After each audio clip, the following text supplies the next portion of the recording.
आदरणीय वामन मेश्राम साहब ने कहा कि जो चीफ इलेक्शन कमिश्नर है, ये चीफ इलेक्शन कमिश्नर यदि इलेक्ट्रॉनिक वोटिंग मशीन को हटाकर बैलेट पेपर से चुनाव नहीं कराते हैं, तो आने वाले समय में हम भी इस देश के शासक होंगे और हम इस देश के शासक होंगे, तो मुख्य चुनाव आयुक्त को फांसी दिया जाएगा।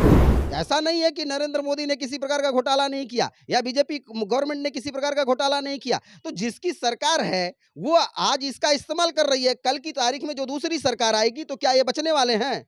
ये भी बचने वाले नहीं हैं। ये जो नरेंद्र मोदी है, अमित शाह है, योगी आदित्यनाथ है, इनके ऊपर भी कार्रवाइयाँ होंगी और कल की तारीख में ये भी जेल में जाएँगे। अरे भाई, चुनाव आयोग अगर हमारी बात नहीं मानेगा, लोकतंत्र में जनता सर्वोपरि होती है। लोकतंत्र में जनता सर्वोपरि होती है, तो जब जनता सर्वोपरि है, तो चुनाव आयोग की कौन-सी औकात है जनता की बात नहीं मानेगी?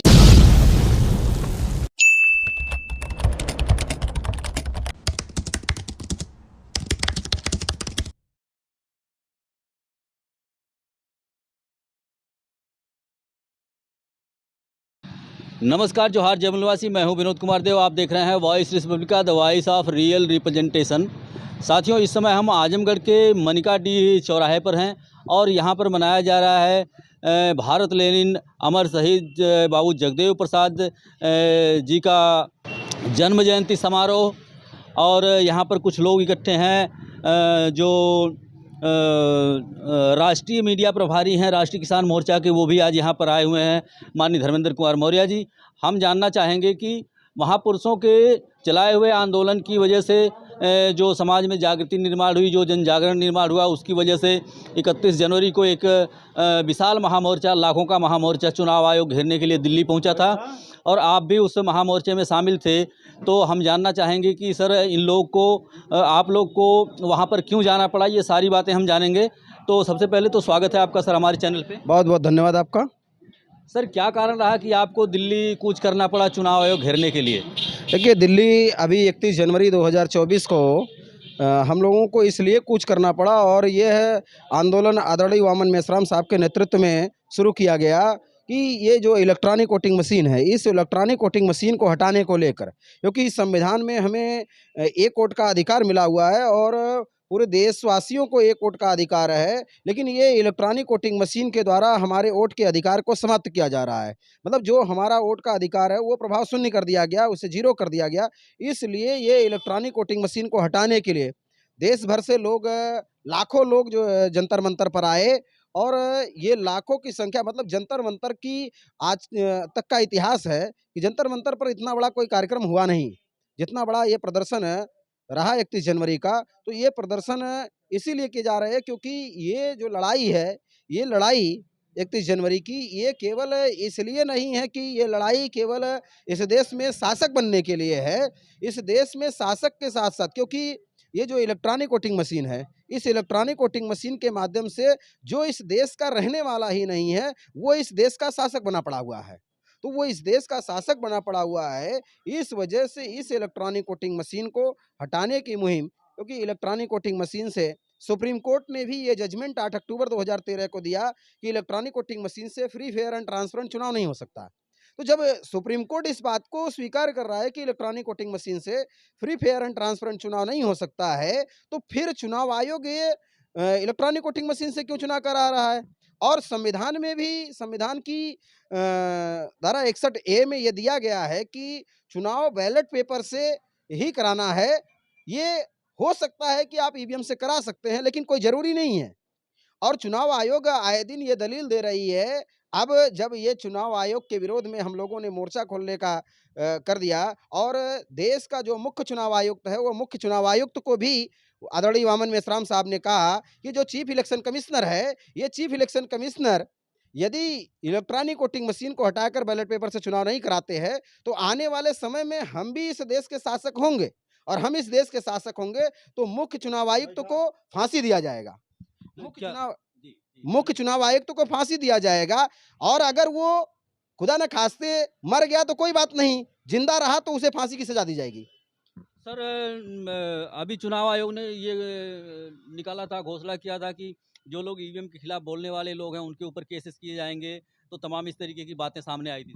देखिए, संविधान के अंदर चुनाव आयोग एक स्वायत्त संस्था है और संविधान निर्माताओं ने उनको जो अधिकार दिया, वो इस देश में लोकतंत्र को बचाने के लिए और फ्री, फेयर एंड ट्रांसपेरेंट, मुक्त, निष्पक्ष और पारदर्शी चुनाव करने के लिए चुनाव आयोग की स्थापना की गई, ना कि चुनाव आयोग धमकी देने वाला गिरोह है। सर क्या लगता है कि बहुत सारी जिनको वोट चाहिए, पब्लिक का जिनको वोट लेना है, जिन पार्टियों को वोट लेना है, आप तो सामाजिक संस्था के संचालन करता है, आप देखते हैं पूरे देश में, आपको तो वोट से कोई लेना देना है नहीं, लेकिन जिनको वोट लेना है, वो लोग इसमें शामिल नहीं हो रहे हैं सर, क्या मामला? नहीं, देखिए, अभी इस देश की जनता, क्योंकि हम लोग जब इस देश में 2015 में पहली बार ईवीएम के विरोध पे रोड पर आए, तो इस देश की जनता और इस देश की जो राजनीतिक दल थे, वो लोग भी कहते थे ये सब पागल हो गए हैं और ये सब इस देश में आज विज्ञान का विरोध कर रहे हैं। तो विज्ञान का विरोध कर रहे हैं, तो ये क्योंकि विज्ञान में हम लोग जब 9th में पढ़ते थे, तो 9th में ये हमें पढ़ाया गया कि विज्ञान आविष्कार और अभिशाप दोनों है। तो आविष्कार और अभिशाप दोनों, इसका किस प्रकार से इस्तेमाल करना है, तो आज शासक वर्ग इसका अभिशाप के तौर पर इस्तेमाल कर रही है। कि मतलब अगर हम कहते हैं कि चंद्रयान को जब नासा ने भेजा, तो चंद्रयान को यदि किसी प्रकार की कुछ भी उनको देखना होता था, तो वो यहीं बैठ करके नासा के वैज्ञानिक उसको अपनी रिमोट कंट्रोल से जो है कि चलाते थे। तो ये इलेक्ट्रॉनिक जो डिवाइस है, इलेक्ट्रॉनिक वोटिंग मशीन है, तो क्या इसको कंट्रोल नहीं किया जा सकता? तो इसे भी कंट्रोल किया जा रहा है। तो इस प्रकार से अभी वर्तमान में हम ये बात कहें कि 2019 की जो लोकसभा का चुनाव हुआ, उस 2019 की लोकसभा चुनाव में बीजेपी को 37.7% वोट मिले, मतलब 37.7% वोट मिला। और साथियों, आज की तारीख में अभी 63.3% लोग बीजेपी के विरोध में हैं और 63.3% बीजेपी के विरोध में होने के बाद भी फिर भी बीजेपी क्यों जीत कर आ रही है? तो इसका कारण ये है कि ये इलेक्ट्रॉनिक वोटिंग मशीन में बड़ा घोटाला किया जा रहा है और नरेंद्र मोदी वाराणसी से चुनाव लड़े और वाराणसी मंडल का मैं रहने वाला हूं। वाराणसी मंडल का मैं रहने वाला हूं और वाराणसी से वो चुनाव लड़ते हैं, तो उनको जितना वोट पोल हुआ, पोल वोट से 1,87,000 वोट ज्यादा निकले। काउंटिंग के समय 1,87,000 वोट ज्यादा निकले और 1,87,000 वोट ज्यादा निकलने के बाद भी चुनाव अधिकारियों के ऊपर कोई जू नहीं रेंग रहा है।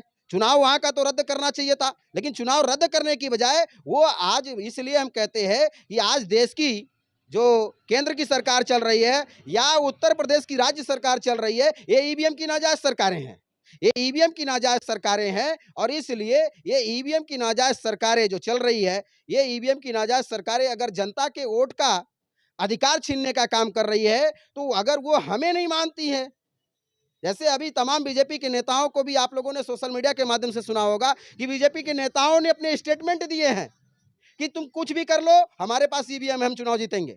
ये बीजेपी नेताओं का स्टेटमेंट है।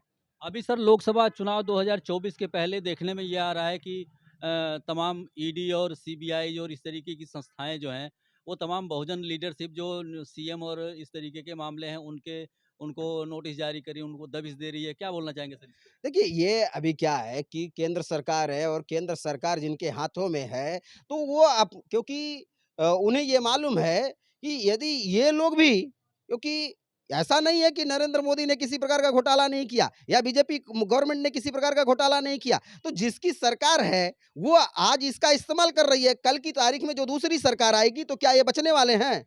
ये भी बचने वाले नहीं हैं। ये जो नरेंद्र मोदी है, अमित शाह है, योगी आदित्यनाथ है, इनके ऊपर भी कार्रवाइयां होंगी और कल की तारीख में ये भी जेल में जाएंगे।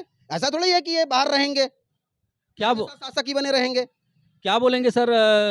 खबरें ऐसी आ रही हैं कि ईवीएम बनाने वाली जो कंपनियां हैं, उन पर बीजेपी नेताओं को बिठाया जा रहा है या बिठाया गया है, ऐसी खबरें आ रही सर। देखिए, ये इतनी ही खबर नहीं, केवल जो है कि इलेक्ट्रॉनिक वोटिंग मशीन बनाने वाली जो बीईएल कंपनी है या जो है कि और भी कंपनियां हैं, तो उन पर बीजेपी कार्यकर्ताओं को वही तो 4-4 डायरेक्टर भी बने पड़े हुए हैं। तो इसके लिए उतना ही नहीं, आज भारत की जो शिक्षण संस्थान है, वो शिक्षण संस्थान जैसे यूजीसी है, यूनिवर्सिटी ग्रांट कमीशन है, इस पर भी आरएसएस के जो है कि लोगों को बैठाया जा रहा है। तो ये जो अनियमितताएं हैं, जैसे अभी हम लोग देखें तो लेटरल एंट्री के माध्यम से ये लोग सचिव बनाने का काम, आईएएस बनाने का काम कर दिया। तो इस प्रकार की तमाम चीजें वो कर रहे हैं। अभी अगर चुनाव आयोग, क्या लगता है सर, चुनाव आयोग आपकी बात मानेगा? अरे भाई, चुनाव आयोग अगर हमारी बात नहीं मानेगा, लोकतंत्र में जनता सर्वोपरि होती है। लोकतंत्र में जनता सर्वोपरि होती है, तो जब जनता सर्वोपरि है, तो चुनाव आयोग की कौन-सी औकात है जनता की बात नहीं मानेगी? चुनाव आयोग की कोई औकात है? वो भी तो संविधान सम्मत है ना। अगर वो बात नहीं मान रही है, मतलब अगर वो संविधान को नहीं मान रही है, संविधान द्रोह कर रही है, मतलब देशद्रोही लोग हैं। तो चुनाव आयोग को जनता की अगर बात नहीं सुनेंगे, तो चुनाव आयोग के कार्यालयों पर जो जिला के निर्वाचन अधिकारी है, जिला निर्वाचन अधिकारियों के कार्यालयों पर जनता ताला लगाने का काम करेगी। मुख्य चुनाव आयुक्त तो दिल्ली के कार्यालय पर ताला लगाने का काम करेगी जनता। और ईवीएम को तोड़ने-फोड़ने का भी काम अगर ज्यों ही आदरणीय वामन मेश्राम साहब का आदेश मिलेगा, तो देश भर में ईवीएम को तोड़ने का काम भी करेंगे। ओके सर, बहुत-बहुत धन्यवाद। धन्यवाद आपका भी। साथियों, ईवीएम मशीन टूट सकती है अगर चुनाव आयोग बात नहीं मानता है, अगर चुनाव आयोग जनता की बातों पर अमल नहीं करता है, जनता की मंशा के अनुरूप वो बैलेट पेपर अगर नहीं ले आता है, तो ईवीएम मशीन तोड़ने का आदेश संगठनों द्वारा जारी किया जा सकता है और पूरे देश में ईवीएम मशीन टूट सकती है। आगामी वीडियो के लिए बने रहिए हमारे साथ, मिलते हैं अगली वीडियो में, तब तक के लिए नमस्कार, जोहार, जय मूलवासी।